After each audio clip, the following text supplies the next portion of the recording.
तो देखो ये है नेशनल इनकम की पार्ट 2 सीरीज़, नेशनल इनकम का पार्ट 2 जो कि इजी नोट सीरीज़ चल रहा है हमारा, इजी नोट सीरीज़ चल रहा है।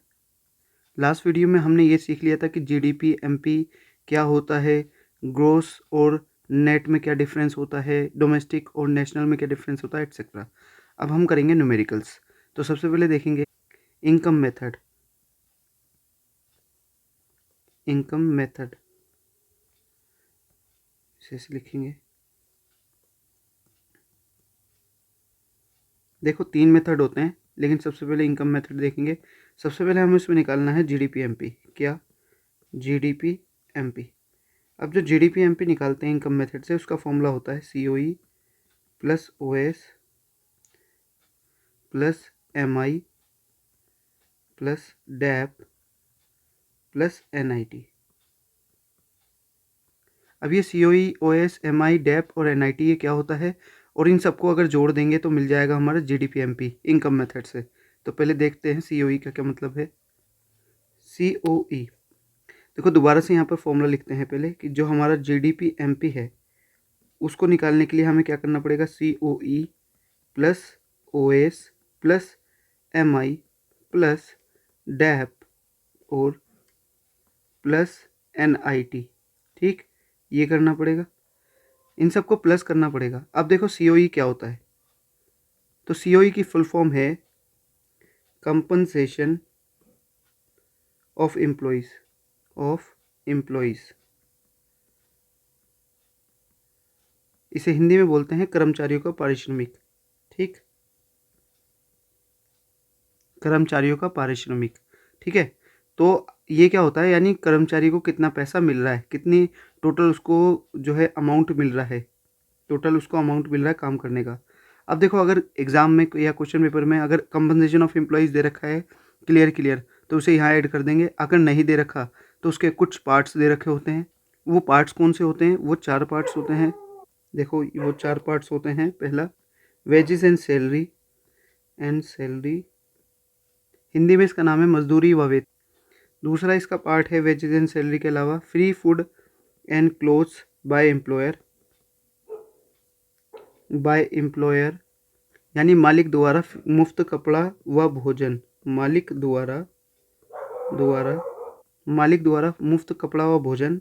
नेक्स्ट पॉइंट है इसका social contribution by employer, social contribution, मालिकों द्वारा सामाजिक सुरक्षा में अंशदान, मालिकों द्वारा सामाजिक सुरक्षा में अंशदान। इसके अलावा नेक्स्ट पॉइंट है रिटायरमेंट पेंशन। रिटायरमेंट पेंशन को हिंदी में बोलते हैं सेवानिवृत्ति, और इसके अलावा है महंगाई भत्ता, डियरनेस अलाउंस, हिंदी में बोलेंगे इसे महंगाई भत्ता। अब देखो हो क्या रहा है, यहाँ क्लियर समझो। देखो हम निकाल रहे हैं जीडीपी एमपी, यानी जीडीपी एमपी का मतलब देश की जो राष्ट्रीय आय है वो हम एक्चुअल में निकाल रहे हैं, समझ लो। तो जो देश में लोग हैं उनकी कंपनसेशन कितना मिल रहा है उन्हें।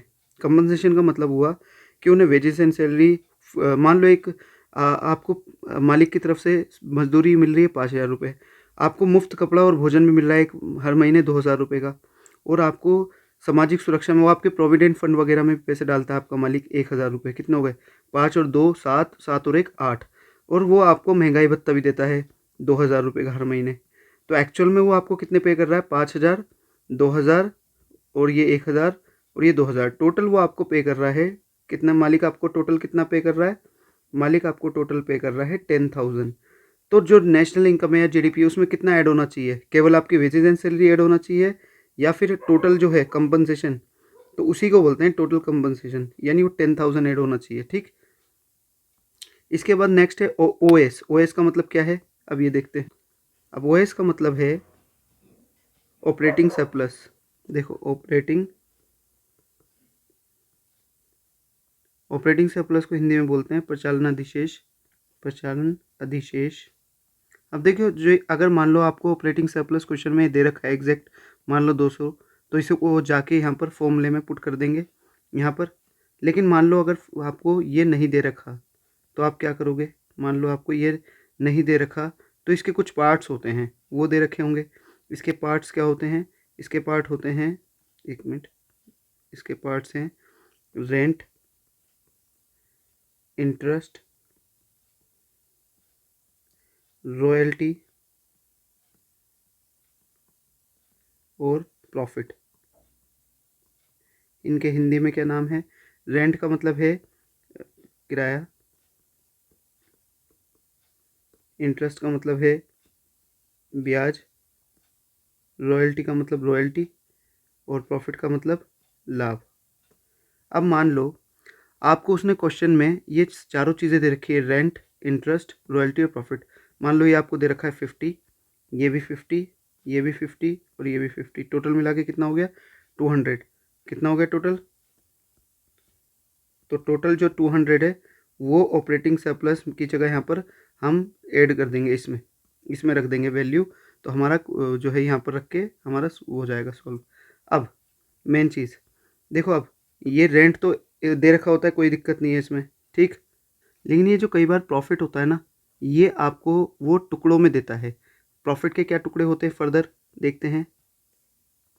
प्रॉफिट के टुकड़े होते हैं 3। एक होता है प्रॉफिट टैक्स, दूसरा होता है डिविडेंड, तीसरा होता है undistributed profit. Undistributed profit Hindi में इनके नाम हैं, इसका लाभ कर, इसका लाभांश और इसका अवितरित लाभ। अवितरित लाभ, ठीक है। अगर मान लो आपको क्वेश्चन में प्रॉफिट नहीं दे रखा तो उसके पार्ट्स दे रखे होंगे। मान लो प्रॉफिट टैक्स दे रखा होगा आपको 30, ये दे रखा होगा 20 और मान लो ये भी दे रखा होगा 20, तो टोटल कितना हो गया? टोटल आपका बना 30 टू 50 और 70। तो आप 70 को क्या करोगे? ऐड कर दोगे। और एक छोटी सी बात नोट करने वाली, इस प्रॉफिट टैक्स को कॉर्पोरेट टैक्स भी बोलते हैं। क्या? Corporate tax.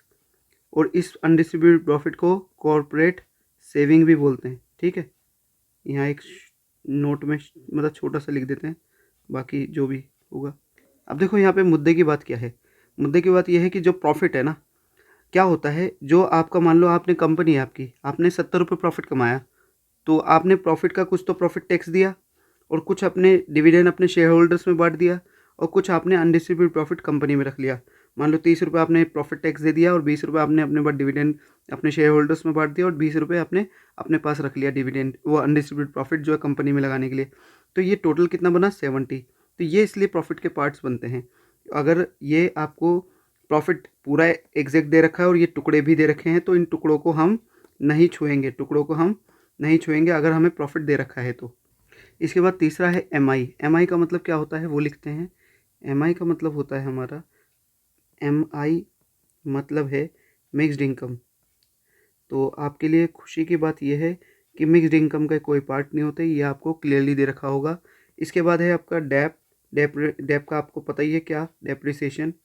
हमें पता ही है, हमने अगर फर्स्ट पार्ट देखा है और अगर आप ऐसे ही आ गए हो तो फर्स्ट पार्ट देखना आपके लिए ज़रूरी है, ठीक। फिर उसके बाद तीसरा है N I T. N I T का भी हमें पता है, नेट इनडायरेक्ट। तो नेट इनडायरेक्ट टैक्स। तो अब देखो ये जो हमारा फॉर्मूला बन गया, हमें पता लग गया कि कम C O E, O S, M I, depreciation और एन आई टी, इन सबको प्लस कर दोगे तो G D P M P हमारी निकल जाएगी। अब मान लो आपको क्वेश्चन देते हैं, सी ओ ई आपको दे रखा है क्वेश्चन में, सी ओ ई दे रखा है 500, ऑपरेटिंग सरप्लस आपको दे रखा है 300 और मिक्स्ड इनकम दे रखी है, मिक्स्ड इनकम दे रखी है 200, डेप्रिसिएशन दे रखा है 100। अच्छा, इंग्लिश वाले भी ये हिंदी वाले भी इंग्लिश में ही देखेंगे फ़िलहाल, ठीक है। और आपको एन आई टी यानी कि नेट इनडायरेक्ट टैक्स दे रखा है, मान लीजिए 50। तो बताइए G D P M P क्या हो? G D P M P आपकी क्या होगी? तो हमारा G D P M P का फॉर्मूला क्या है हमें पता है। G D P M P का हमारा फॉर्मूला है सी ओ ई, सी ओ ई और ओ एस प्लस एम आई प्लस डैप और प्लस एन आई टी। ये फॉर्मूला है हमारा। हमें COE कितना दे रखा है यहाँ पर 500, तो हम 500 को यहाँ पर रख देंगे 500। ऑपरेटिंग सरप्लस कितना दे रखा है हमें 300, 300, तो 300 को यहाँ रख देंगे। मिक्स्ड इनकम कितनी दे रखी है 200। डेप्रिसिएशन कितना दे रखा है 100 और नेट इनडायरेक्ट टैक्स दे रखा है 50। तो इन सबको प्लस कर देंगे 5 3 8 2 8 2 10 और 1 11 1150। तो हमारा आंसर कितना आ गया GDP-MP 1150 है ना 1150। अब दूसरा क्वेश्चन देखते हैं।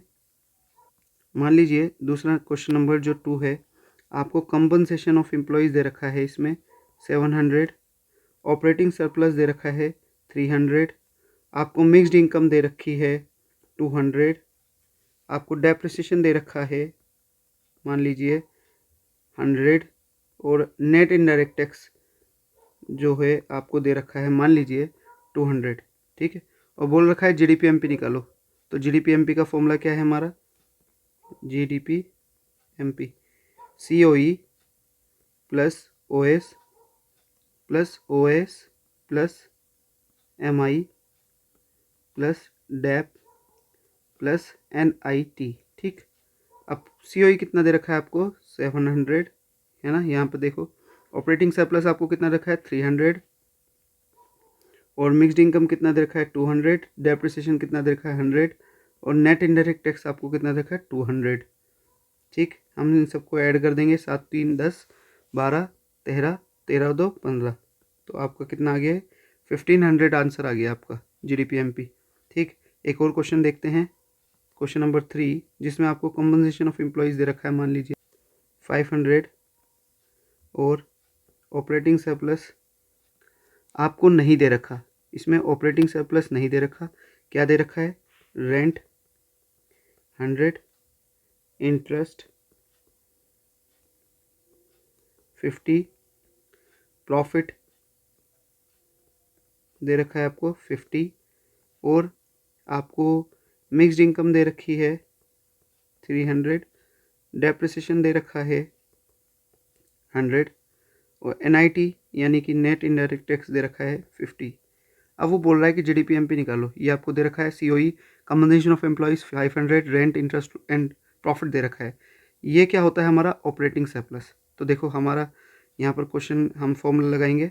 क्या है हमारा फॉर्मूला GDP-MP। जब भी आप क्वेश्चन करोगे तो फॉर्मूला ज़रूर लिखना है, बार बार लिखना है। COE plus OS plus MI plus debt plus NIT। ठीक, अब देखो कंपनसेशन ऑफ एम्प्लॉयज़ कितना दे रखा है हमें दे रखा है कंपनसेशन ऑफ एम्प्लॉयज़ 500 यानी कर्मचारियों का पारिश्रमिक। ऑपरेटिंग सरप्लस हमें नहीं दे रखा, उसके पार्ट्स दे रखे हैं 100 50 50, रेंट इंटरेस्ट प्रॉफिट। क्योंकि हमने देखो यहाँ पर देखा था ना, हमने यहाँ फॉर्मूले में लिखा था कि हमारा जो ऑपरेटिंग सरप्लस होता है वो ये उसके पार्ट होते हैं रेंट इंटरेस्ट प्रॉफिट रॉयल्टी। तो जो दे रखा है उसको ऐड कर लेंगे, जो नहीं रॉयल्टी नहीं है तो कोई बात नहीं। कितना दे रखा है हमें, यह हमें दे रखा है 100 50 50, यहाँ पर हम ब्रैकेट में लिख देंगे 100 100 50 और 50। ठीक, ब्रैकेट बंद। मिक्स्ड इनकम कितनी दे रखी है हमें 300 और डेप्रिसिएशन कितना दे रखा है 100 और नेट इनडायरेक्ट टैक्स कितना दे रखा है 50। अब इसको हम कैलकुलेट करेंगे 500 600 700 7 3 10 1000 1100 1150। ठीक है, ये हमारा GDP-MP आ गया आंसर। ठीक है, क्वेश्चन नंबर 4, मान लो इस क्वेश्चन में आपको कंपनसेशन ऑफ एम्प्लॉयज़ नहीं दे रखा। आपको क्या दे रखा है, आपको दे रखा है वेजेस एंड सैलरी। देखो यहाँ आप शॉर्ट में लिखेंगे, चलो पूरा ही लिख देते हैं।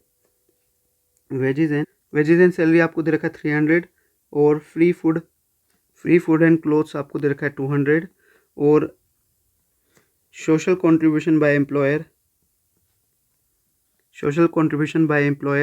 दे रखा है 200। अब देखो हिंदी वाले भी इसे इंग्लिश में ही करेंगे इस न्यूमेरिकल को प्रैक्टिस, क्योंकि कुछ वर्ड ऐसे हिंदी में आते हैं ना, फिर दिक्कत हो जाती है। तो वेजेस एंड सैलरी दे रखा है 300, फ्री फूड एंड क्लोथ्स दे रखा है 200 का और social contribution by employer they रखा है 200 का। ठीक, अब एक यहाँ पर देखेंगे, आपको मान लीजिए ऑपरेटिंग सरप्लस दे रखा है, शॉर्ट में लिखेंगे OS, आपको दे रखा है 400 का। ठीक, आपको इसके बाद मिक्स्ड इनकम दे रखी है 200 की, डेप्रिसिएशन दे रखा है 330 और नेट इनडायरेक्ट टैक्स आपको दे रखा है मान लीजिए 50। ओके, बोल रहा है जीडीपीएमपी निकालो। तो देखो ये हमारा फॉर्मूला है COE plus OS plus MI plus debt plus NIT. अब यहाँ देखो भैया सीओई तो हमें दे नहीं रखा, तो इसके टुकड़े दे रखे हैं wages and salary, free food and clothes और सोशल कंट्रीब्यूशन बाय एम्प्लॉयर 300 200 200। तो यहाँ ब्रैकेट में लिख देंगे 300 200 प्लस 200 ब्रैकेट बंद। ऑपरेटिंग सरप्लस दे रखा है यस 400 का 400 का, तो 400 यहाँ रखेंगे। मिक्स्ड इनकम कितनी दे रखी है, मिक्स्ड इनकम 200 की दे रखी है, तो यहाँ 200, डेप्रिसिएशन 30 और नेट इनडायरेक्ट टैक्स 50। इनको सबको ऐड कर देंगे 3 2 5 2 7 7 4 11 7 4 11 13 और 2 7 4 11 2 13 1380, ये आ जाएगा आंसर। अब देखते हैं क्वेश्चन नंबर 5 को। वेजेस एंड सैलरी आपको दे रखा है, फ्री फूड एंड क्लोथ्स आपको दे रखा 300 का और social contribution by employer they रखा है, social contribution by employer they रखा है 200। यहाँ आपको दे रखा है रेंट 100, इंटरेस्ट 200 और आपको प्रॉफिट दे रखा है 300। आपको कंजम्पशन ऑफ फिक्स्ड कैपिटल दे रखा है, consumption of fixed capital, consumption of fixed capital दे रखा है आपको 50। इसके बाद आपको मिक्स्ड इनकम दे रखा है मान लीजिए MI 400 का और आपको नेट इनडायरेक्ट टैक्स दे रखा है 300 का। अब जिन लोगों ने फर्स्ट पार्ट देख रखा होगा उन्हें पता है ये जो कंजम्पशन ऑफ फिक्स कैपिटल है इसी ये डेप्रिसिएशन का ही दूसरा नाम है, ठीक। तो अब हमारा जीडीपीएमपी का फॉर्म, तो ये हमारा फॉर्मूला है। अब देखते हैं सीओई हमें कितना दे रखा है, सीओई तो हमें दे ही नहीं रखा, हमें उसके पार्ट्स दे रखे हैं। ये wages and salary, free food and clothes, social contribution by employer 500 300 200। तो यहाँ ब्रैकेट ओपन करके हम लिख देंगे 500 300 और 200। ऑपरेटिंग सरप्लस भी हमें नहीं दे रखा, इसके पार्ट्स दे रखे हैं रेट, इंटरेस्ट, प्रॉफिट 100 200 300। तो यहाँ प्लस ब्रैकेट 100 200 और प्लस 300 ब्रैकेट बंद। मिक्स्ड इनकम हमको दे रखी है 400, तो यहाँ प्लस 400 की मिक्स्ड इनकम। डेप्रिसिएशन हमें कितना दे रखा है, डेप्रिसिएशन यानी कंजम्पशन ऑफ फिक्स कैपिटल दे रखा है हमें 50। नेट इनडायरेक्ट टैक्स दे रखा है हमें 300। सबको प्लस कर देंगे तो कितना आएगा, ये आएगा हमारा 5 3 8 2 10 10 और 1 11 11 2 13 3 16 16 4 20 2000 और ये 2350। अब देखो यहाँ पर एक और बात बतानी है कि जो यहाँ पर हम लेते हैं ना ये रिटायरमेंट पेंशन, यहाँ हम रिटायरमेंट पेंशन को लेते हैं। अगर क्वेश्चन में आपको दे रखा है ओल्ड एज पेंशन, क्या ओल्ड एज पेंशन, यहाँ लिखते हैं ओल्ड एज पेंशन, जो आजकल मिल रही है ना जो बुज़ुर्ग लोग हैं उनको ओल्ड एज पेंशन, उसको हम कंपनसेशन ऑफ एम्प्लॉयज़ में ऐड नहीं करते। उसे हम कंपनसेशन ऑफ एम्प्लॉयज़ में क्यों नहीं ऐड करते, क्योंकि जो ओल्ड एज पेंशन होती है वो ट्रांसफ़र इनकम है, यानी वो किसी अब कमाई नहीं जा रही। तो हम देखो हमारा जो जीडीपीएमपी निकालने का मकसद है वो ये है कि भाई सैलरी कितनी मिल रही है, मतलब लोग कितना कमा रहे हैं सैलरी के थ्रू। ऑपरेटिंग सरप्लस में यानी लोग किराए का कितना कमा रहे हैं, प्रॉफिट कितना कमा रहे हैं, ब्याज कितना कमा रहे हैं। मिक्स्ड इनकम में आप अगर अपना कोई व्यवसाय कर रहे हो तो उसमें मिक्स्ड इनकम कितनी कमा रहे हो, डेप्रिसिएशन कितना लगा देश में, नेट इनडायरेक्ट टैक्स कितना हुआ। तो इन सबको मिला के हमारे देश की जो जीडीपी बनती है, तो हमें इसमें यही देखना होता है कि कितना लोग जो फैक्टर इनकम कमाई जा रही है, ट्रांसफ़र इनकम में कोई इसमें ऐड नहीं करते, ठीक। तो यहाँ हमने लिख दिया है ओल्ड एज पेंशन को काउंट नहीं किया था सीओई में। अब बढ़ते हैं क्वेश्चन नंबर 6 की तरफ। क्वेश्चन नंबर 6 में मान लो आपको सीओई नहीं दे रखा, आपको दे रखा है wages and salary 500, free food and clothes दे रखा है आपको 100 का दे रखा है, और सोशल कंट्रीब्यूशन बाय एम्प्लॉयर कितना दे रखा है, सोशल कंट्रीब्यूशन बाय एम्प्लॉयर 50 दे रखा है मान लो। इसके बाद दे रखा है आपको ओल्ड एज पेंशन, तो हम ओल्ड एज पेंशन को दे रखे हैं हमें 100। इसके बाद ऑपरेटिंग सरप्लस आपको नहीं दे रखा, उसके पार्ट्स दे रखे हैं रेंट दे रखा है मान लो आपको 100, और इंटरेस्ट दे रखा है आपको मान लो 50, और आपकी बार प्रॉफिट मिसिंग है, प्रॉफिट की जगह प्रॉफिट टैक्स मान लो आपको यहाँ पर दे रखा है 50, और आपको जो डिविडेंड है डिविडेंड दे रखा है आपको 30 और अनडिस्ट्रीब्यूटेड प्रॉफिट दे रखा है आपको, अनडिस्ट्रीब्यूटेड प्रॉफिट दे रखा है आपको 20, ठीक है। और आगे फिर आपको वही सेम डेप्रिसिएशन आपको दे रखा है 80 और मिक्स्ड इनकम दे रखी है आपको 200 और नेट इनडायरेक्ट टैक्स, यहाँ पर इनडायरेक्ट टैक्स दे रखा है आपको, इनडायरेक्ट टैक्स आपको दे रखा है मान लो 200 और सब्सिडीज दे रखी है 100। अब बोला है जीडीपीएमपी निकालो। जीडीपीएमपी का फॉर्मूला, ये हमारा जीडीपीएमपी का फॉर्मूला है COE plus OS plus MI plus debt plus NIT, ये सब है। सीओई कितना दे रखा है हमको, सीओई तो हमें नहीं दे रखा। कंपनसेशन ऑफ एम्प्लॉयज़ का टुकड़े दे रखे होंगे, तो ये हमारे टुकड़े ओल्ड एज पेंशन को हम नहीं लेते, ठीक। तो 500 और 100 और 50 तो यहाँ लिख देंगे 500 और 100 और 50 लिख दिया। अब ऑपरेटिंग सरप्लस देखते हैं, हमको दे रखा है रेंट, इंटरेस्ट और प्रॉफिट के टुकड़े दे रखे हैं इस बार, तो ये हो गए यहाँ तक। रेंट इंटरेस्ट आपको दे रखा है 150 और ये प्रॉफिट के टुकड़े दे रखे हैं 50 30 20, तो यहाँ पर कर देंगे हम, इसको लिख देंगे 100 + 50 और बाकी के जो प्रॉफिट के टुकड़े हैं वो हैं 50 + 30 + 20, यहाँ ब्रैकेट बंद, फिर प्लस मिक्स्ड इनकम कितनी दे रखी है 200, डेप्रिसिएशन कितना दे रखा है, डेप्रिसिएशन दे रखा है 80, ठीक। और नेट इनडायरेक्ट टैक्स कितना दे रखा है, अब की बार दे रखा है इनडायरेक्ट टैक्स। आपको पता है जब नेट इनडायरेक्ट टैक्स से नेट इनडायरेक्ट टैक्स बनाना होता है जब इनडायरेक्ट टैक्स से, तो क्या करना पड़ता है, इनडायरेक्ट टैक्स में से माइनस करनी पड़ती है सब्सिडीज़, यानी ये जो 200 है 200 में से माइनस करना पड़ेगा 100, ठीक। 200 में से माइनस करना पड़ेगा 100, तो कितने आ जाएगा हमारा नेट इनडायरेक्ट टैक्स कितना आ जाएगा 100। ये पार्ट 1 में अच्छे से बताया गया है, ठीक है। इसको आप ऐड कर देंगे सबको, ये आपका 1080 आंसर आएगा, सॉरी ये आएगा आपका 1280 आंसर आएगा आपका, ठीक।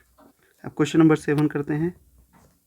अब की बार उसने कंपनसेशन ऑफ एम्प्लॉयज़ आपको दे रखा है ऑलरेडी 800 और इसके पार्ट्स भी दे रखे हैं, wages and salary 300, social contribution by employer 100, free food and clothes मान लो 100, बस यही टुकड़े दे रखे हैं और सीओई भी दे रखा है। इसके बाद इसमें हमें ऑपरेटिंग सरप्लस भी दे रखा है मान लो 400, मिक्स्ड इनकम दे रखी है 300 और डेप्रिसिएशन दे रखा है 100, नेट इनडायरेक्ट टैक्स दे रखा है हमें 150, ठीक। और एक और चीज़ दे रखी है इस बार NFYA पार्ट 1 में बताया था। मान लो विदेशों से जो हमें शुद्ध साधन मिली, इसे बोलते हैं NFIA को, यहाँ लिख देते हैं net factor income from abroad, factor income from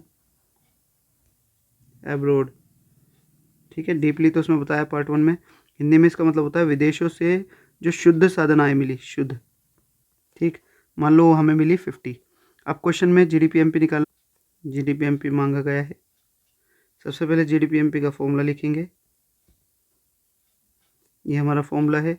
इसके बाद सीओई हमें कितना दे रखा है, देखो कंपनसेशन ऑफ एम्प्लॉयज़ हमें दे रखा है 800 और इसके टुकड़े भी दे रखे हैं, तो हम टुकड़ों को नहीं छुएंगे, केवल कंपनसेशन ऑफ एम्प्लॉयज़ जो हमें दे रखा है 800 उसको लिखेंगे यहाँ पर, ठीक है। उसके बाद ऑपरेटिंग सरप्लस कितना दे रखा है हमें, प्रचालन अधिशेष दे रखा है 400, ठीक है, तो यहाँ लिख देंगे 400। इसके बाद मिक्स्ड इनकम कितनी दे रखी है हमें, मिक्स्ड इनकम हमें दे रखी है 300, तो 300 यहाँ पर लिख देंगे 300। डेप्रिसिएशन कितना दे रखा है, डेप्रिसिएशन हमें दे रखा है 100, तो 100 को यहाँ लिख देंगे।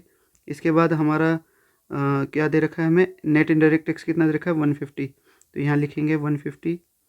अब इन सबको ऐड कर देंगे तो हमारा आंसर आएगा 1750, 1750। अब मान लो ये हमारा कुछ आंसर तो आ गया, मान लो वो क्वेश्चन में बोलता कि आप हमें NDPFC भी निकाल कर दिखाओ, तो हम क्या करते, NDPFC यहाँ रखते हम NDPFC और इसके सामने रख देते GDPMP, जो हमारे पास है, जो निकालना है वो इधर, जो है हमारे पास वो इधर।